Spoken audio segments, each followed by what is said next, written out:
Hello and welcome to Black Screen Sounds. I wanted to give you today a little bit of a tour of how I edit and then mix and then finally master these videos for you here on YouTube, and why it's probably a little bit more involved than you might think. Some people think it's just, get a microphone, put it outside, upload the sound, but it's a lot more complicated than that. There's a lot more work that goes into it, and I treat these videos more like music rather than just a simple recording and then an upload. So there's a lot of mastering and mixing that goes into it. So I've got my computer here with me, and let's dive into it, and I want to show you a little bit behind the scenes and this kind of workflow for these videos.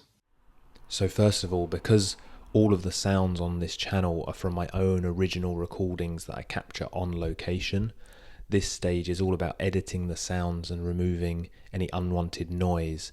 These spikes you can see here in RX, which is the industry leading program for this, these are the thunder strikes, and this stage is all about taking out any unwanted noise. Maybe it's traffic noise, people walking by, cutting out the segments with noise, removing bird noise, and then sampling these thunder strikes so that I can import them into Logic and then use them in my mixing and mastering stage. So that's what I'm doing here, just editing.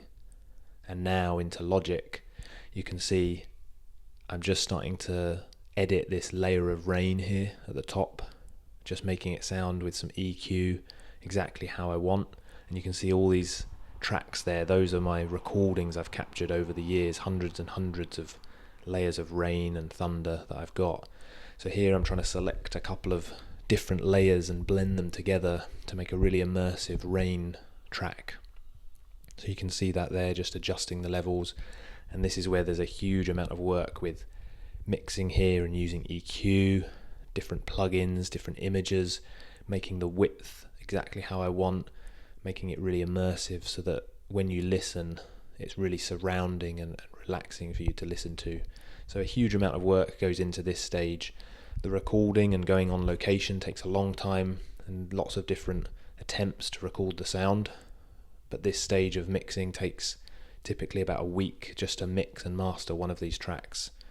So here you can see just editing more of the sound. This plugin, you can see changing the pattern of the microphone pickup, and then now just sculpting the sound of the raindrops, making it a little bit softer.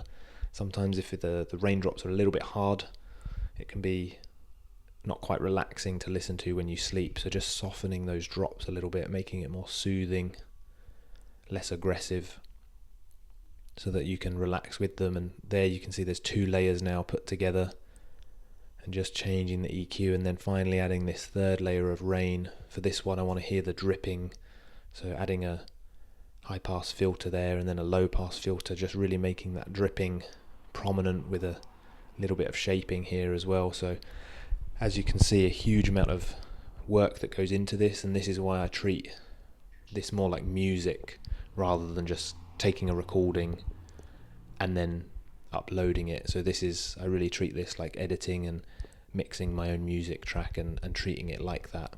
So here you can see even more kind of processing and just getting that exact sound how I want with the microphones that I've got.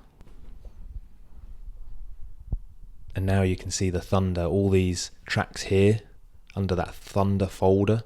Those are all the recordings of different thunder strikes. I've got hundreds and hundreds of different strikes of thunder that I can use from my recordings over the years. And here just editing that strike to sound exactly how I want, changing the tone a little bit to suit the recording. And then this bit's really important, just softening the peak of the strike. Sometimes the real loud part of the strike is a bit too loud for sleeping to. So just making sure that you can still hear the thunder, it's still prominent and it's still close, but not too overpowering, not too loud and harsh. And then adding some EQ again, just to make the thunder sound exactly right, and blending it in, making space for the thunder to sit within those rain layers, just like you would on a music track. And this is what music artists do as well when they're putting the different instruments in their music tracks. This is exactly what they do, making space with the frequencies, mastering it so you can hear the different layers and its surrounding, and giving space for every layer in the mix basically. So here just selecting some more of the thunder strikes, and this is an important part as well. even within one thunderstorm, some of the strikes will be too loud, some of them will be too quiet. So it's about selecting the ones that fit into the kind of recording that I want to create and the kind of immersive feeling I want to create. So in this one I'm creating kind of more of a gentle thunder sound. So some of the bigger strikes don't really fit in. And now once I've done the thunder here, I'm just adding a little bit of EQ. This is more mastering now at the end.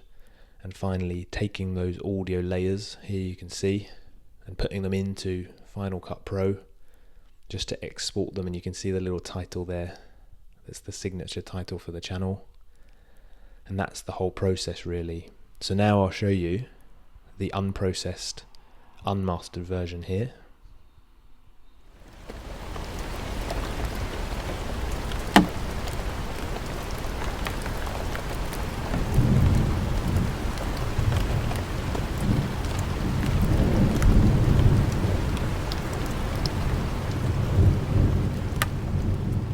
You can hear really some loud drops, some rumble that's not very nice to listen to. Overall doesn't sound very balanced and just a little bit harsh to listen to.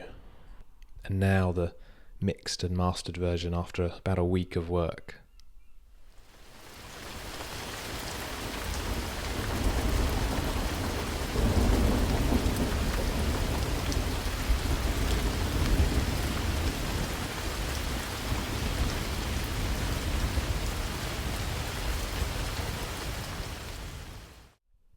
So you can see the difference there.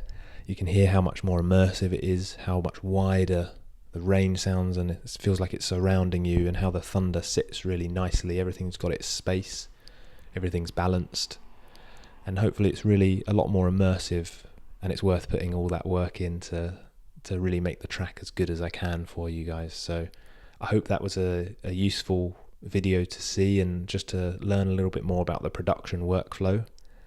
And I'll see you in the next video.